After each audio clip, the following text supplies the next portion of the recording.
ടുനെറ്റ് news കാലാവസ്ഥാ വാർത്തയിലേക്ക് സ്വാഗതം. ബംഗാൾ ഉൾക്കടലിൽ നിലവിലുള്ള ന്യൂനമർദ്ദം തീവ്ര ന്യൂനമർദ്ദമായി ശക്തി പ്രാപിക്കാൻ സാധ്യതയെന്ന് കേന്ദ്ര കാലാവസ്ഥാ നിരീക്ഷണ വിഭാഗം. അതേസമയം ന്യൂനമർദ്ദം വടക്കോട്ട് സഞ്ചരിച്ച് അവിടെ കറങ്ങി തിരിച്ചുവരാൻ സാധ്യതയുള്ളതായി കാലാവസ്ഥാ മോഡലുകൾ സൂചിപ്പിക്കുന്നു.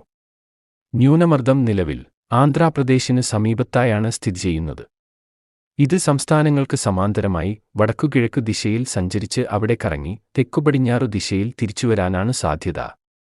പശ്ചിമവാതമാണ് ഈ രൂപത്തിലുള്ള സഞ്ചാരത്തിന് കാരണം. എന്നാൽ ഇത് കേരളത്തെ സ്വാധീനിക്കില്ലെന്നാണ് വിലയിരുത്തൽ. സംസ്ഥാനത്ത് ഇന്ന് 10 ജില്ലയിലാണ് ശക്തമല്ലാത്ത മഴയ്ക്ക് സാധ്യതയുള്ളതായി കേന്ദ്ര കാലാവസ്ഥാ നിരീക്ഷണ വിഭാഗം അറിയിച്ചിരിക്കുന്നത്. തിരുവനന്തപുരം മുതൽ മലപ്പുറം വരെയുള്ള ജില്ലകളിലാണ് സാധ്യത. ഈ ജില്ലകളിൽ ഗ്രീൻ അലർട്ട് നൽകിയിട്ടുണ്ട്. സംസ്ഥാനത്ത് വരും ദിവസങ്ങളിൽ പകൽ താപനില ഉയരാൻ സാധ്യതയുണ്ട്. കാലാവസ്ഥാ വാർത്തകൾ കൃത്യമായി ലഭിക്കാൻ ചാനൽ സബ്സ്ക്രൈബ് ചെയ്യുക. നന്ദി.